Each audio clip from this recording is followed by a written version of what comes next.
Bonjour à toutes, bonjour à tous. Le troisième épisode de notre podcast Draft Room. Comme d'habitude, on va parler de 4 joueurs et comme d'habitude, pour m'accompagner, Victor Roulier. Salut Victor, ça va? Salut Jean-Mi, ça va? Mais je comprends pas, on chausse plus les crampons là, c'est quoi Ah là? merde, non, ouais. Ah là, c'est terrible. Non mais tout se perd mes amis. Voilà, 3 épisodes, on chausse plus les crampons. Ah non mais voilà, moi je suis très déçu. Je te dis, je suis très déçu. Bon, allons-y, on va quand même faire un bon épisode. Allez, c'est parti, on commence avec le top 50.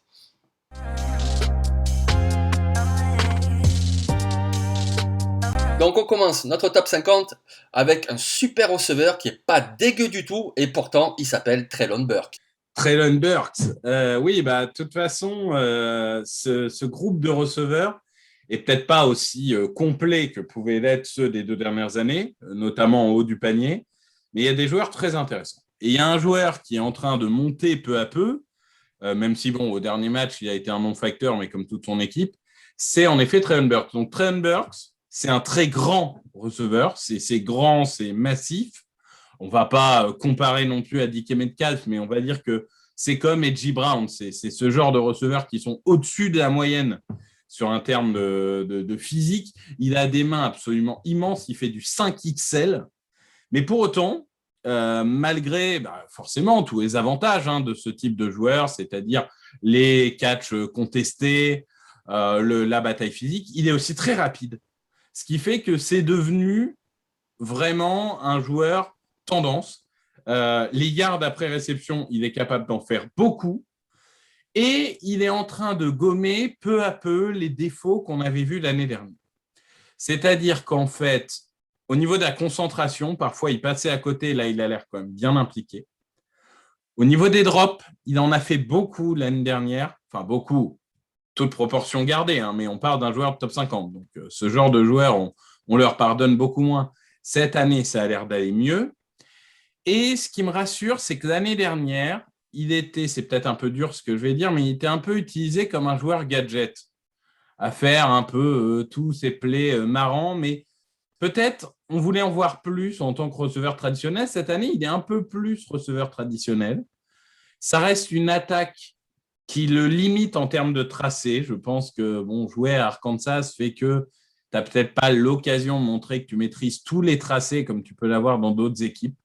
Mais globalement, c'est très bien. Et je ne serais pas surpris qu'il soit choisi dans les 3 premiers receveurs de la draft, puisque maintenant qu'on a vu que des Metcalf ou des Brown peuvent réussir, le blocage mental qu'avaient certains scouts sur des receveurs trop grands, trop lourds, je pense qu'il a un peu sauté. Oui, oui, oui, je pense aussi, oui. Parce que comme tu dis, voilà, c'est un receveur qui est vraiment très costaud, donc il s'impose dans les catchs contestés. Et puis comme tu as dit aussi, c'est incroyable tout ce qu'il peut apporter après la réception en termes de yards. C'est-à-dire que par exemple, j'ai regardé là sur les 3 saisons qu'il fait, puisqu'il est junior, tu vois, il est à 16 yards par réception la première année, à 16 la deuxième, et là il a 17 pour sa troisième. Et bien sûr, il manque pas de vitesse. Des fois, il fait des réceptions un petit peu longues, etc. Mais c'est surtout, une fois qu'il a le ballon en main, tous les yards qu'il peut amener en plus après réception grâce à son physique. Parce que vraiment, il manque pas de vitesse, mais c'est surtout un gros costaud. Il a la balle dans les mains et puis il continue d'avancer. Il peut le faire que à l'extérieur, mais il le fait aussi beaucoup, je trouve, dans le slot. Et ça, c'est aussi très précieux. Tu as un quarterback qui est un petit peu embêté, il est sous pression, puis il lui lance une screen avec Treylon Burks qui est dans le slot. Mais Treylon Burks, il va continuer à avancer et à gagner des yards, à aller chercher la première tentative. Et c'est pour ça aussi qu'il est très intéressant. On l'a vu également faire des réceptions acrobatiques. Alors c'est spectaculaire, déjà c'est bien, ça nous fait plaisir, etc. Mais c'est surtout très important, c'est-à-dire que par exemple, tu es en situation de red zone et puis tu laisses un ballon dans un coin pour éviter les cornerbacks qui sont là.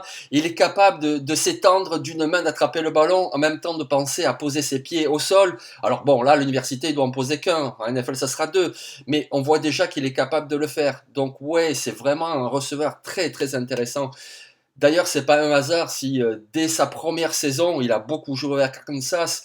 À la fin de la saison, il a été élu dans la première équipe freshman SEC. On parle quand même de la SEC, donc avec que des super joueurs. Et depuis, il confirme, depuis, il est titulaire. Donc oui, effectivement, c'est un receveur vraiment qui a un bel avenir. Et Je vais te proposer une comparaison NFL, enfin même j'en ai deux, mais je vais t'en donner une et puis tu vas me dire ce que tu en penses. Moi j'ai envie de parler de Kenny Golladay des Giants. Oui, en peut-être un peu plus rapide, justement. Mais oui, c'est ce type de joueur. S'il se développe bien, il peut avoir ce type d'impact. Oui, je suis assez d'accord. Donc du coup, tu vois, ma deuxième comparaison, c'est un joueur qui a à peu près le même gabarit, qui est peut-être un poil moins costaud, mais un poil, mais avec un tout petit peu plus de vitesse. C'est Cortland Sutton. Et moi, Traylon Burks, il me fait penser un petit peu, il est un petit peu entre les deux, je trouve. Ah, je verrais plus vers Goadec Sutton, mais je vois ce que tu veux dire. Je vois ce que tu veux dire. Bon, en tout cas, même si les codes vont forcément évoluer avec la saison, puis ensuite avec le process, là, ce jour, on peut dire que c'est un receveur prévu au premier tour. Oui, oui, oui. Bah, il a écrasé Texas A&M, donc ça déjà, ça fait partie des choses. Ça va rester dans la tête des scouts. Il a fait 160 yards de quoi. Et c'est pas le genre de joueur qui va descendre avec le combine, à mon avis, parce que bon, c'est quand même une masse physique comme la sienne, avec une vitesse comme la sienne. Je pense que ça fera que rajouter à sa cote. Donc, premier tour, oui. Et si ça rigole, top 2 receveurs. Je dis pas que ça arrivera, mais ça peut arriver s'il continue à monter en puissance. Ok, ben écoute, moi sur ce joueur, j'ai encore deux petites choses à dire. C'est que, comme tu l'as dit, il a vraiment brillé contre Texas A&M et ça veut dire quelque chose. Par contre, contre Georgia, ça a vraiment été compliqué. Du coup, moi, ce joueur, il y a vraiment un rendez-vous où je l'attends. C'est le match du 13 novembre contre LSU. Parce que face à LSU, il aura deux cornerbacks qui sont Derek Stingley et Eli Ricks. Et là, on va vraiment pouvoir évaluer son niveau face aux meilleurs. Sauf s'il se met dans le slot et qu'il profite des linebackers, il aurait raison de faire ça, mais en effet, oui, ça va être un match à suivre. Ben écoute, je crois qu'on a fait le tour sur ce joueur. Traylon Burks, receveur d'Arkansas. Du coup, on va passer à notre deuxième joueur du top 50. Et là, on va en défense. On va parler d'un linebacker. On va parler de Christian Harris d'Alabama. Yes. Donc, Christian Harris, 1m88, 105 kg. Déjà, c'est une force de la nature. Un joueur très, très, très athlétique. Très athlétique. Déjà, au lycée, il n'a jamais joué linebacker. Il jouait defensive back ou receveur. Et ça, c'est vraiment intéressant parce que ça veut dire que déjà, il a l'expérience de qu'est-ce que c'est qu'un tracé d'un receveur, comment bougent les tight ends, à la fois en tant que defensive back et à la fois parce qu'il jouait lui aussi receveur. Ça veut dire aussi que s'il jouait ces positions-là, c'est qu'il a une certaine vitesse. Et cette vitesse, même si depuis le lycée, il a forcément pris du gabarit pour jouer linebacker, il a toujours beaucoup de vitesse. Alors, ok, c'est pas le plus rapide des linebackers, mais par contre, il a vraiment gardé une belle vitesse d'intervention. Moi, je pense que cette cuvée de linebacker, elle est quand même très prometteuse. On a beaucoup de noms. Il y a Devin Lloyd de Utah, on a Nakobe Dean de Georgia, on a Elefuan Ulefosho de Washington, on a DeMarvion Overshawn de Texas. Mais pour moi, Christian Harris, c'est vraiment le numéro un. Ses qualités athlétiques et aussi son intelligence de jeu. Parce que lui, dès sa saison freshman, il était titulaire à Alabama. Et ça veut dire quelque chose. Alors c'est sûr, il est arrivé à Alabama. Sa première saison, il y a eu des blessures. C'est pour ça qu'il était propulsé le titulaire. Mais s'il n'avait pas été bon, il n'aurait pas joué. Parce que c'est Alabama. Il y en a plein des joueurs, plein de bons joueurs. Donc du coup, tu n'es pas bon, tu joues pas. C'est pas un souci pour eux. Il a joué dès sa saison freshman. Et pourquoi il a joué? Je viens de parler de ses qualités athlétiques, mais on va parler aussi de son intelligence de jeu. Moi, pour moi, Christian Harris, c'est vraiment le prototype du linebacker qui, en NFL, aura la petite vignette verte derrière le casque. C'est-à-dire le casque équipé d'un micro, ou plutôt d'un écouteur, pour entendre les. C'est lui qui va entendre le coordinateur défensif donner des assignations, et c'est lui qui ensuite va voir tout le monde pour dire toi tu te mets là, toi tu fais ça, les gars on fait tel style d'attaque pour contrer l'offense, etc. C'est un joueur qui est vraiment très intelligent. C'est un bon plaqueur. C'est quelqu'un qui est en blitz, c'est un démon. Il arrive à trouver le gap de libre et puis pour aplatir soit le quarterback, soit aller aplatir un coureur derrière la ligne d'engagement. En couverture, c'est pas le meilleur de la QV en couverture, mais il est pas mauvais du tout. On se rappelle, hein, il jouait defensive back. Le mec, il sait ce que c'est, les tracés d'un receveur, les tracés d'un tight end dans le slot, il sait ce que c'est. Et d'ailleurs, on le voit cette année, je le trouve meilleur en couverture cette année que les années précédentes. Donc si on résume, il est physique, il est athlétique, il est intelligent, il a de la vitesse, il a des compétences en couverture. Waouh! Sans parler de son leadership et de son expérience. Parce que là, du coup, ça fait 3 saisons titulaires à Alabama. C'est pas n'importe où, Alabama. C'est-à-dire que tu joues la conférence SEC, tu joues que des gros matchs. En plus, tu vas loin. Donc, tu joues des gros matchs en jeu. Tu joues les playoffs, tu joues le titre. Pour moi, vraiment, c'est un joueur qui a tout. Après, au niveau de la NFL, où le situer, moi, je pense que ça sera un joueur pour jouer dans un système 34 en tant qu'inside linebacker. S'il tombe dans une défense en 43, je le vois plus en linebacker extérieur. Mais dans tous les cas, pour moi, c'est vraiment le meilleur linebacker de la QV pour la draft 2022. Oui, bah, tu parlais des linebackers un peu tendance. On peut même rajouter son ami d'Alabama, Henry To'o, qui est aussi dans la discussion. Tu as à peu près tout dit. Je pense qu'en effet, il est très bon, excellent dans à peu près tout. Athlétiquement, leadership, pass rush, explosivité, tu l'as dit. Ce qui l'empêche d'être, on va dire, un prospect générationnel, c'est en effet la couverture. Non pas qu'il soit catastrophique, mais il ne sera jamais décisif et jamais aussi bon qu'on aurait pu l'espérer, justement, pour un ancien cornerback. Je trouve que parfois, il a tendance à rester un peu trop sur les yeux du quarterback pour essayer de faire la grosse action, sauf qu'il se passe des choses derrière. Donc parfois, il faut avoir l'intelligence de se retourner et il peut, alors là encore, hein, on part d'un top 50, donc on est un peu tatillon. Il y a des erreurs qu'on ne laisse pas passer chez lui, qu'on laisserait passer chez des joueurs peut-être moins cotés. Mais voilà, je pense qu'il n'est pas excellent en couverture. Et tu disais excellent plaqueur, faut qu'il fasse attention, hein, parce que parfois, à chercher le gros contact, il peut se faire avoir un peu, mais bon, ça, c'est aussi parfois un excès d'enthousiasme et ça se coach. Donc, oui, je pense que tu as à peu près tout dit. Il sera premier tour, je pense qu'on est à peu près d'accord. Ah oui, moi je pense aussi premier tour, oui. Parce que c'est vrai que maintenant on demande beaucoup aux linebackers d'être bons en couverture, mais bon, finalement quand tu regardes en NFL, ils sont pas tous bons en couverture quand on parle de très bons linebackers. Tu vois, si je te prends l'exemple d'un Roquan Smith des Bears par exemple, c'est un peu le même type de joueur, c'est-à-dire intelligent avec de la vitesse d'intervention, qui va surtout s'occuper des coureurs, qui va être capable de blitzer, et c'est pas un monstre en couverture, Roquan Smith. Et je pense que voilà, Christian Henry, c'est ce type-là de joueur. Et effectivement, oui, je pense premier tour. Alors, top 10, non, ça m'étonnerait effectivement. Mais quand on arrive vers la vingtaine, Christian Harris, oui, il part au premier tour pour moi.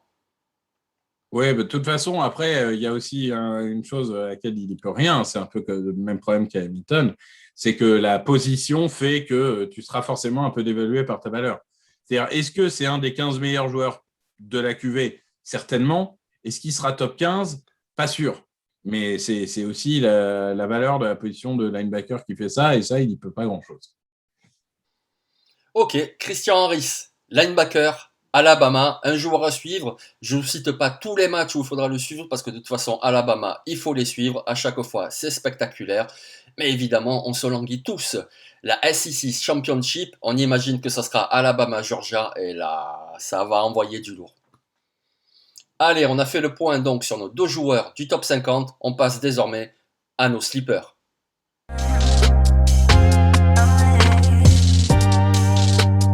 Notre premier sleeper, il joue en défense. On a parlé de la conférence SEC, eh ben ça tombe bien, lui aussi il joue en SEC. On a parlé d'un défenseur, eh ben lui aussi il joue au défenseur. Donc Victor, tu vas nous parler d'un safety de Georgia. Oui, parce que tu parlais de la finale ACC. Normalement, sauf catastrophe industrielle, la finale ACC, ça sera Alabama contre Georgia. Et alors là, vous avez une vingtaine de prospects sur le terrain. Donc, c'est le genre de match qu'il ne faut pas louper. Et Georgia, c'est notamment en défense, où vous pouvez prendre, j'exagère à peine, à peu près toute la défense, et ils peuvent se retrouver en NFL. Bon, il y a des prospects qui sont très en vogue, notamment sur la ligne défensive. Là, je vais parler d'un joueur qui est un peu plus incomplet, qui du coup sera plutôt, je dis tout de suite, dans les tours 4 à 6 pour moi. C'est le safety Lewis Sine. Lewis Sine, on disait qu'on demande de plus en plus aux linebackers de couvrir, on demande de plus en plus aux strong safety de couvrir aussi. Je dis tout de suite, ça ne va pas être sa spécialité et c'est ce qui fait qu'il est que sleeper. C'est que si vous comptez sur lui pour couvrir la passe, c'est compliqué. Quand le ballon est derrière, enfin, tout ce qui se passe devant lui, c'est très facile. Tout ce qui se passe derrière lui, c'est très compliqué. Par contre, pourquoi je pense que c'est un excellent sleeper, c'est que vous avez besoin de safety qui jouent dans la boîte, qui éventuellement peuvent être convertis en linebacker sur certains packages, etc. Et alors ça, par contre, il a tout pour. L'impact physique, les plaquages, le QI football, la vitesse, le leadership, parce que c'est un leader de cette défense. Je pense que c'est ce type de joueur. Ça sera probablement jamais une star, mais je serais extrêmement surpris qu'il ne devienne pas un titulaire solide en NFL. Peut-être pas dès la première année, mais qu'il devienne un titulaire solide au bout d'un certain nombre de matchs parce qu'il a des atouts pour. Il est physiquement, peut-être pas parfait, mais en tout cas, il est dans les normes, on va dire.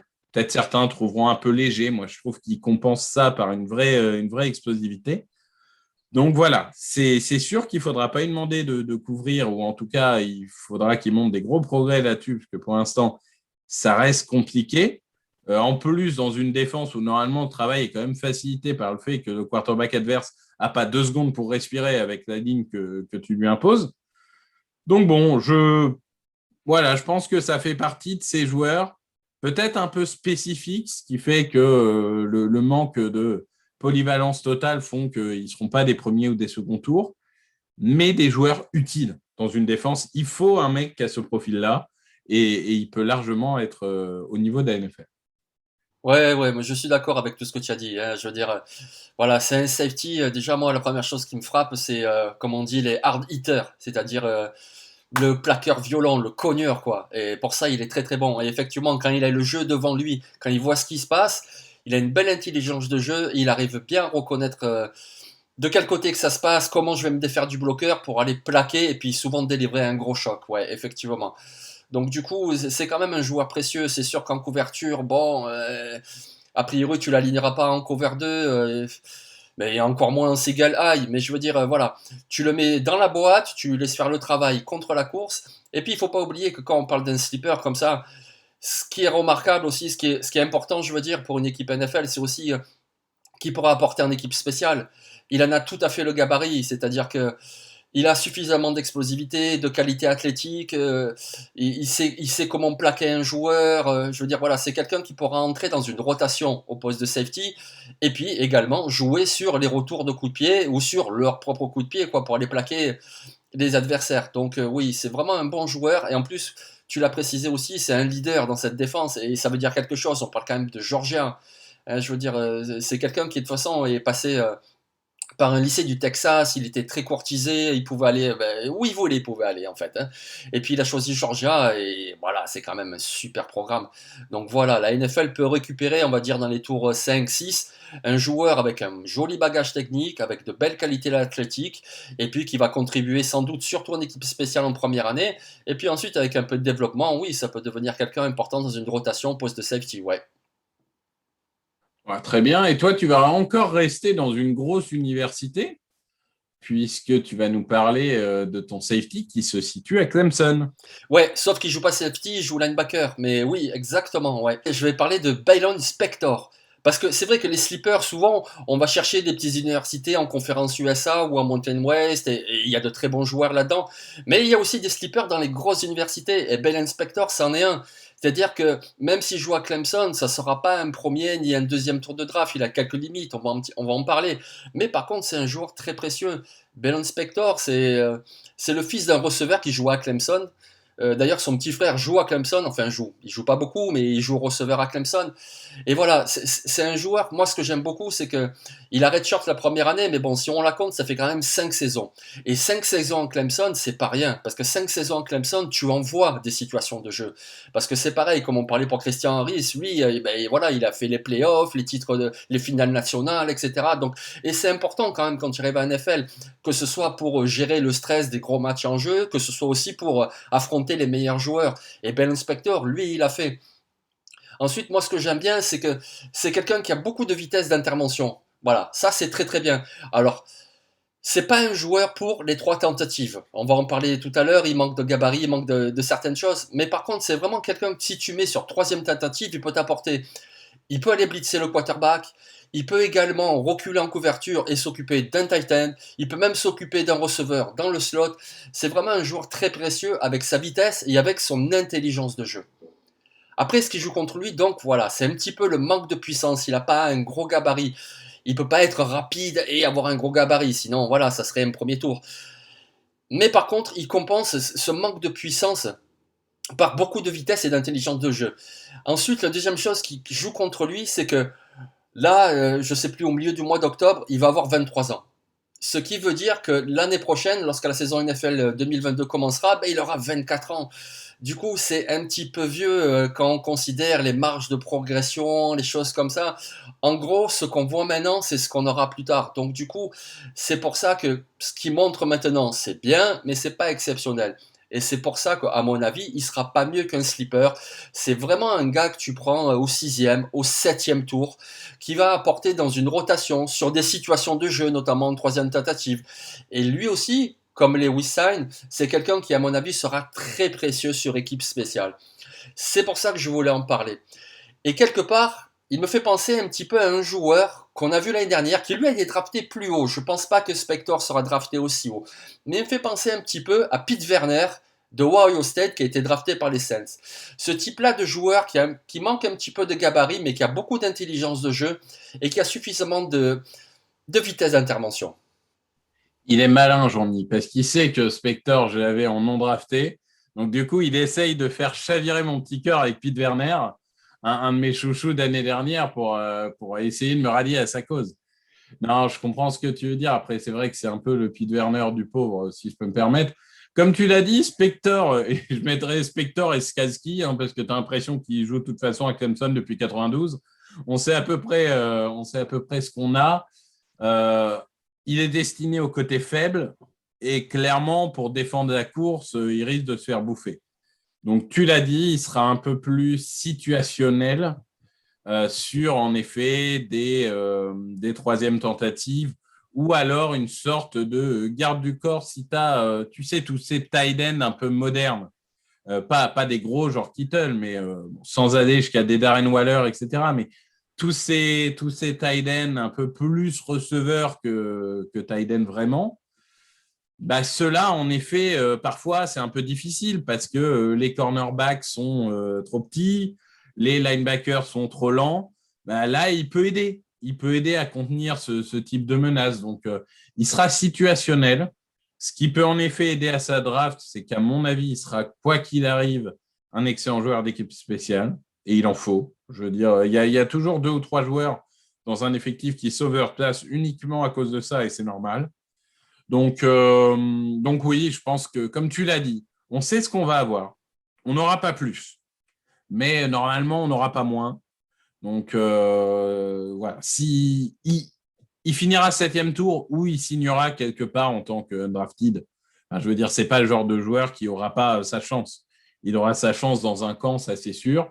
Mais il faut espérer pour lui qu'il soit un peu le seul dans son schéma de jeu, le seul dans son gabarit, parce que si en effet, il n'y a personne d'autre que lui pour remplir ce rôle, bah là, il peut choper une place dans une équipe. Mais oui, rapide, mais ça manque de masse, ça manque de puissance, et ça risque de lui porter préjudice quand même en NFL. Ouais, c'est ça, exactement. Exactement. Et c'est pour ça qu'on en parle comme d'un sleeper. Donc du coup, ben aujourd'hui on vous a parlé de Treylon Burks, le receveur d'Arkansas. On vous a parlé de Christian Harris, le linebacker d'Alabama. On vous a parlé de Lewis Sine, le safety de Georgia. Et donc on vous a parlé de Bellon Spector, le linebacker de Clemson. Donc du coup, si vous avez des remarques à nous faire, vous pouvez y aller sur Twitter, vous pouvez y aller sur cette vidéo sur YouTube. D'ailleurs, ce sera disponible en vidéo ou en audio, vous avez le choix. Et on se retrouve dans 15 jours.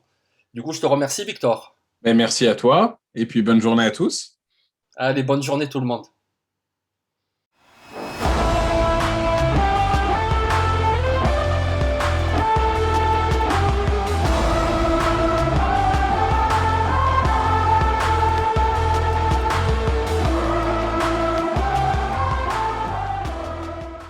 Ça m'énerve parce que je suis un peu malade et du coup, je sens que je manque